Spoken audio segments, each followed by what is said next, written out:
Wow, I am, thank you. Thank you so much. I am so excited to be back in the city that hosted the greatest convention.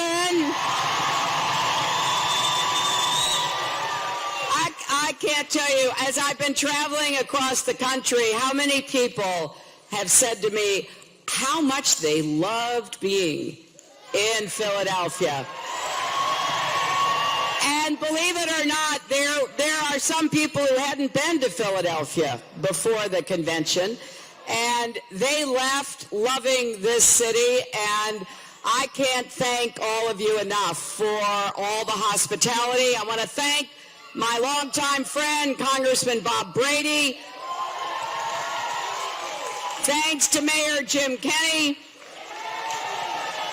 State Senator Vincent Hughes, State Representative Dwight Evans, Councilwoman Janie Blackwell, City Council President Darrell Clark, a longtime friend of mine, former City Councilwoman Marion Tosco, and all those who spoke in the pre-program, and to everybody gathered here. It is exciting to be back, and as you heard, we want you all to register to vote.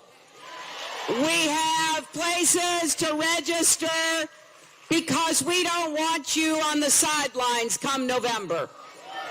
This is the most consequential election. The stakes could not be higher. And we want everybody in Philadelphia, everybody across Pennsylvania, to be part of a great victory in November, and then the future that we're going to build together. Have any of you been watching the Olympics? Oh, I got to tell you, I am a big Olympics fan.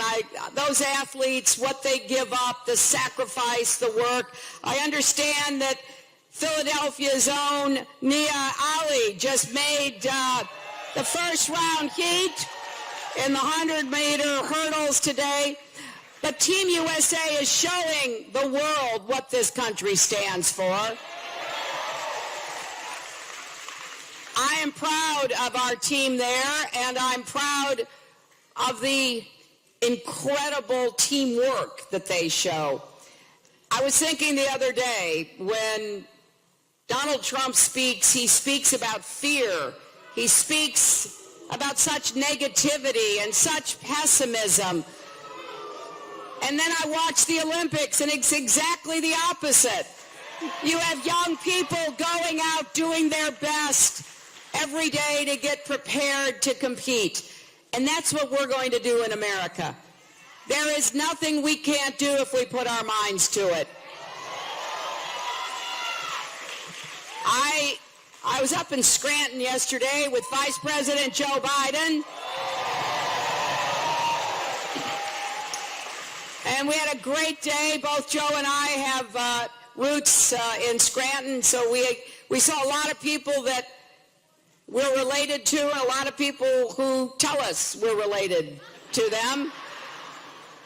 But it just reminded me of how lucky we are to be part of a country that has provided so much opportunity. It's not perfect, we know that, but there is no place that has provided more opportunity. To my grandfather, who came here as a young immigrant, worked in a factory, created a great life for his family, and then my dad, who was a small businessman in Chicago, worked hard.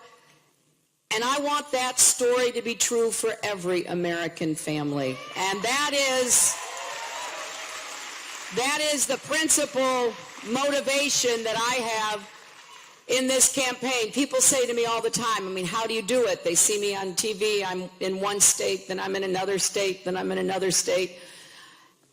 And I'm lucky I can sleep on planes and in cars, so that helps.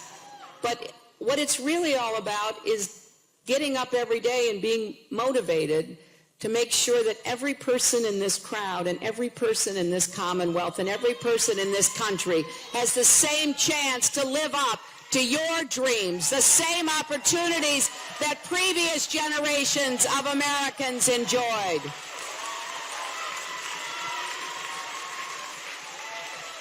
And that's why we're going to keep talking about what kind of jobs we're going to create. I met the principal of this beautiful school a little earlier. And I met two of her students who are about to graduate right there. Thank you both. Young man is going into the Navy. Congratulations, we need you. Young woman wants to be a surgeon. Thank you, we need you. I met another young woman. I met another young woman who told me she wanted to be a surgeon, and people tell her, oh, she can't be a surgeon. I don't remember where she went, this young woman. But don't you believe it? Don't you believe it? We're going to lift people up. We're going to help every single person in America live up to those dreams.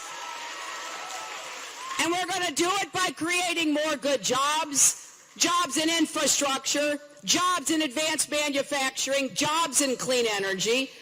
We're going to do it by investing in education, from early childhood education all the way into lifelong learning. I want to thank the mayor again for his commitment to early childhood education. I want to thank the superintendent who I met earlier, Superintendent Height, for his commitment to early childhood education. And I particularly want to thank all the teachers and educators in the audience who make dreams come true.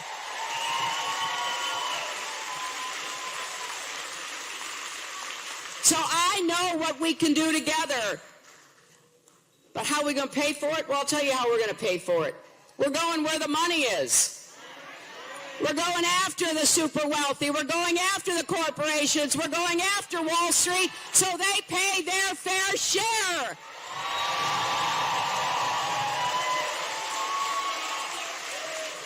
That's why I was so surprised when Donald Trump came out and talked about the economy, because actually he would give trillions of dollars in more tax breaks to the wealthy. He wants a new tax loophole that we call the Trump loophole that would actually help him and everybody else who is really wealthy to cut their tax rate in half on a lot of their income. He wants to eliminate the estate tax, which does nothing for 99.8% of all Americans. But, you know, if Trump is as wealthy as he claims to be, it would save his family $4 billion. Now, I got to tell you, I could find a much better use for that $4 billion. Early childhood, helping our veterans, helping our law enforcement do what they need to do, helping more people get the job training and the skills training. In fact, we could hire 95,000 public school teachers for $4 billion. We could actually double health care for our veterans for $4 billion. And we could invest in more infrastructure, affordable housing, and small businesses for $4 billion right here in Pennsylvania. So I think we know what we need to do. The question is whether we will do it, and that all comes down to who shows up and votes. That's why we have been registering voters in our campaign. We launched a drive to register 3 million voters and get those voters to commit to vote, because it doesn't do you any good if you're registered and you don't show up, right? So we've got people waving over there. They've got their voter registration forms for you. And we want you to be part of this. So here's what I'm asking. I'm asking you to register yourself, and I'm asking you to ask everybody you know to register. Because when we do that, we make a commitment that we care about what's going to happen in this election. And we also care about winning back the Senate, making the Senate Democratic again.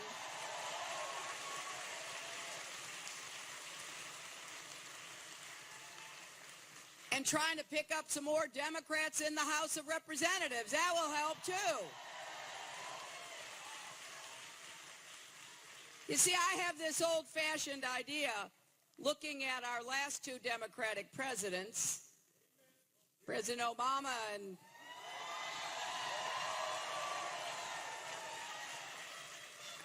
and a guy named Clinton, that we got a lot done for America when they were in office, right?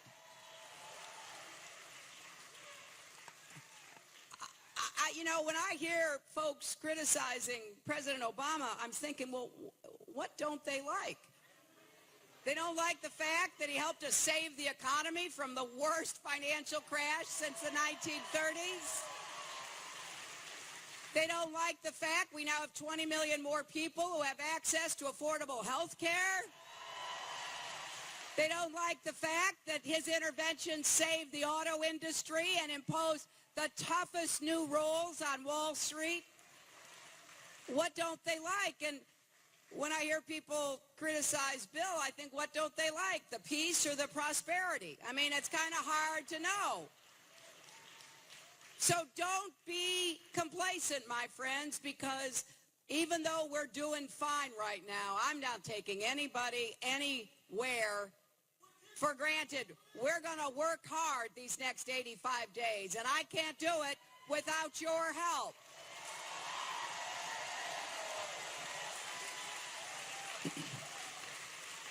Now, we have packets for you at the doors, so you can also canvass.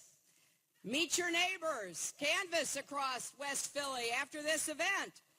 This evening, we're opening our Southwest Philly office on 52nd and Cedar. Stop by. The deadline for registering is October the 11th. So we have work to do, but here's what I promise you.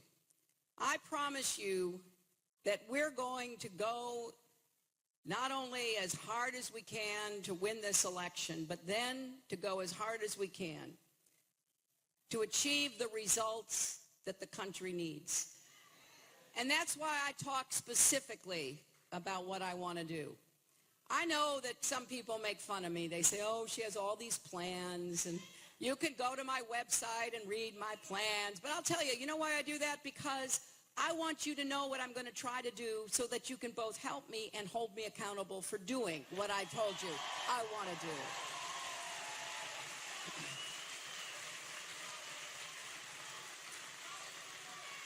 We want to create millions of new good jobs and infrastructure because our roads, our bridges, our tunnels, our ports, our airports are falling apart. Our water systems, our sewer systems are falling apart. And we also need a new modern electric grid to be able to take and distribute all the clean renewable energy that we're going to be producing. And when people say to me, well, we can't bring manufacturing back to the United States, I say, but I've seen it. I have seen what we can do. I have been in plants in Pennsylvania, in Ohio, across America, who are doing just that. And when I meet the people, there is such pride and dignity. When I was in Johnstown Wire Technologies on our bus trip with Tim Kaine, and I met people working there, I met a young Marine veteran. He's been there now for a couple of years. He is as proud as he can be because he's making something that really makes a difference and that is exported around the world from Johnstown, Pennsylvania. So, don't tell me we can't make things. I know we can. I was in a plant outside of Detroit last week. It used to be an auto supply plant. And then in 2000, it was started in 1955 by the grandfather of the guy who's the chair of their board now. In 1955, they started. They were making auto parts. Then in 2000, their main customer, one of the automakers, moved a lot of their production. Now, they could have been really just broken by that. They could have said, you know what, we got to close up shop. But that's not what they did. They were so determined to keep that business going. So they said, what skills do we have? What can we do now? And they got into the aerospace business. So there I saw the nose cone of a F-35. There I saw the parts they're making for NASA for the rocket that will take astronauts on the manned mission to Mars in Warren, Michigan, a place that used to make auto parts, which is now literally making rocket parts. And you know what I thought? I thought, wait a minute, this could have been one of those sort of, poor me stories. We can't do it, we can't compete, but instead people got up and said, yes, we can, and yes, they did, right? And I started looking at the machines that they were using. A lot of precision machines made in Germany, made in Japan, made in Italy. And I said to the workers there, could we make those machines? They said, you bet we could. If we have the right partnership between our government and manufacturing, we can have a renaissance in manufacturing and jobs that will give people good livings and the pride and dignity of work. And here's something we don't say often enough. More than half of the jobs that are predicted for 2020 are not going to require a 4-year college degree. So I want to make college affordable for everybody, and we're going to get that done. I want to help you refinance and pay down your student debt if you already have that. But I also want to make sure community college is free and we have more technical education back in our high schools. I want us to have more apprenticeships so that more young people get the skills that they can use to fill those jobs in 2020. So I am optimistic. And another big area where I'm optimistic is clean renewable energy, where we're going to be the 21st century clean energy superpower. Not China, not Germany, the United States of America.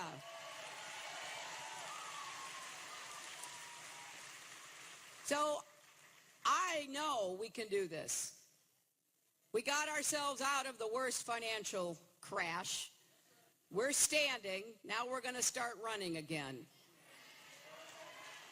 And we are particularly going to focus on young people who have been left out of education and the job market, and middle-aged and older people who have lost jobs and need new skills to be able to compete and win again in the job market. And while we're doing that, we're going to start at the very beginning with the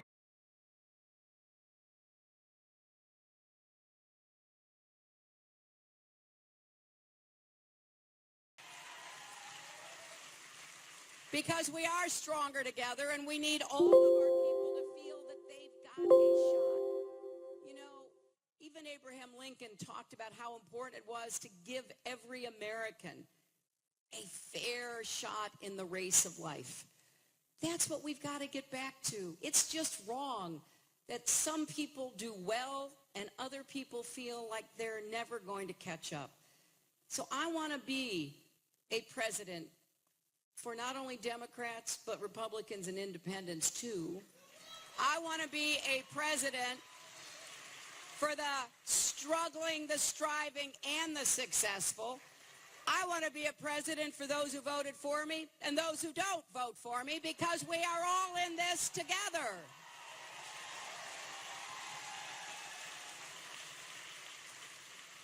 So there's a lot we can do on the economy. There's a lot we can do on education. There's a lot we can do on health care.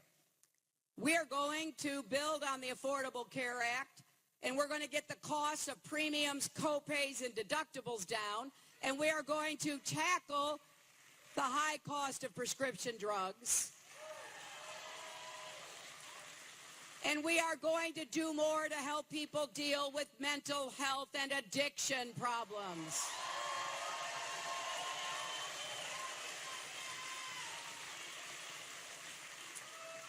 I probably have more people talking to me about mental health and addiction than nearly anything else. You know, folks talk about the economy, they talk about education, but when it gets really personal, you know, I'm in a coffee shop or talking to folks on a line here, and somebody takes my hand and pulls me closer. What they talk to me about is mental health and addiction. And shame on us if we don't do more to help people who are suffering and families who are in pain because of that. And we are going to have a national security and foreign policy that America can be proud of. We are going to lead the world in accordance with our values, in pursuance of our interests, and in furtherance of our security, along with our friends and allies. It just absolutely bewilders me when I hear Donald Trump try to talk about national security. It's not just, as Joe Biden says, it's not just he doesn't know what he's talking about. That's bad enough. But what he often says hurts us. It sends the wrong message to friend and foe alike in the world. And we are living in a complex world, one where we need steadiness, where we've got to have a real sense of how we're going to get to where we want to go, to help as many people, to keep our country safe, but to do it with the kind of bigness, the kind of confidence that really marks America at our best. You know, sometimes when I hear Trump talking about how we should all be so afraid all the time, and then I find a few minutes to watch the Olympics, I think, my goodness, you know, when you go out and compete, not everybody can win, but you got to do your best. And can you imagine, you know, Michael Phelps or Simone Biles or all these other great American athletes in the locker room saying, well, I don't know, I'm too afraid to go out and compete. No, they get out there, they compete, they do their best. They demonstrate the kind of spirit that we want from all Americans. And then finally, I think we have to defend the advances in rights that we have made here in America. And I am very proud of our young people. This is the most tolerant and generous generation that we've ever seen in America. And yes, we are going to defend human rights and civil rights and women's rights and gay rights and voter rights and worker rights. Because if we're going to lift everybody up, we need to do it in a way that lets those people feel that their dignity is respected as well. And yes, I am going to take on the gun lobby to try to save lives here in Philadelphia and across Pennsylvania.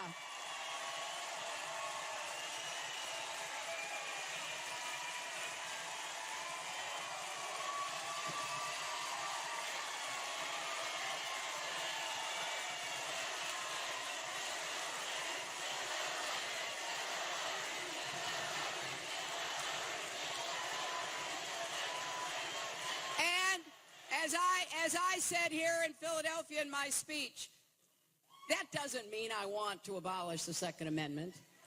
That doesn't mean that I want to round up people's guns.